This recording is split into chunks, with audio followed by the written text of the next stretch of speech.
जय श्री कृष्ण दोस्तों। देखिए, आज हम बात करेंगे पितृपक्ष की। पितृपक्ष कब से कब तक है, क्या चीज़ें इस पितृपक्ष में करनी चाहिए और क्या नहीं करनी चाहिए, श्राद्ध वाले दिन किन चीज़ों का आपको खास ख्याल रखना चाहिए, और ये जो पितृपक्ष का पूरा समय है इसमें आप कैसे किसी की मदद कर सकते हैं। वैसे तो आपको हमेशा ही मदद करनी चाहिए, लेकिन हाँ, इस पितृपक्ष में अगर आप मदद करेंगे, क्योंकि ये ग्रहण से ग्रहण तक है।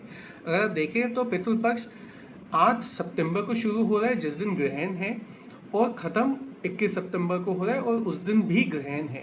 तो इसका महत्व जो है वो बहुत ज़्यादा आ जाता है। और देखिए, बचाने के लिए तो पितृ ही होते हैं, क्योंकि वही आपकी जड़ें हैं।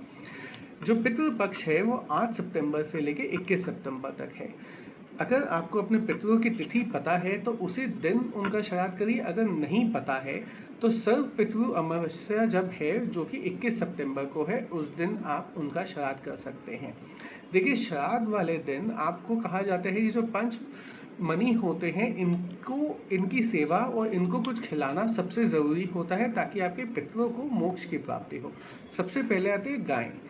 गाय को खिलाएं, साथ में जो डॉग्स होते हैं उनकी सेवा करिए, उनको खिलाइए। साथ ही साथ जो कौवे होते हैं और जो स्मॉल इंसेक्ट्स होते हैं उनको खिलाइए।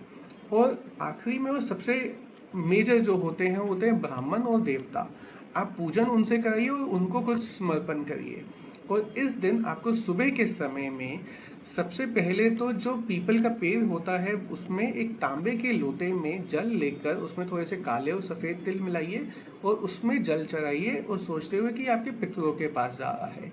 और वहाँ की 7 परिक्रमा करिए, ओम नमो भगवते वासुदेवाय। और सोचिए कि जो भी आप पुण्य कर्म कर रहे हैं इस पितृपक्ष में, उस सबका फल आपके पितरों पर जाए।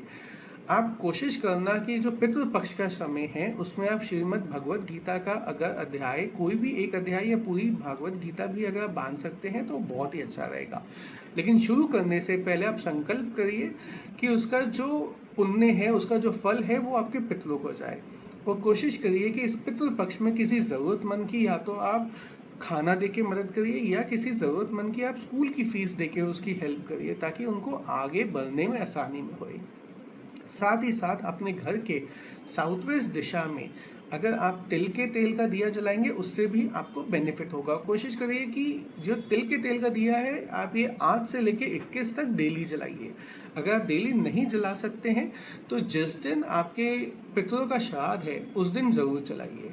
और साथ ही साथ आपको जिस दिन श्राद्ध है उस दिन शाम के समय में आपको पीपल के पेड़ पे एक तिल या सरसों के तेल का दिया जलाना है। और जिस दिन श्राद्ध है उस दिन आप ब्राह्मण से जो पूजन कराएंगे वो आप दोपहर के समय में कराइए, क्योंकि दिन में और रात के समय में पूजन नहीं होता है उसका। जय श्री कृष्ण दोस्तों।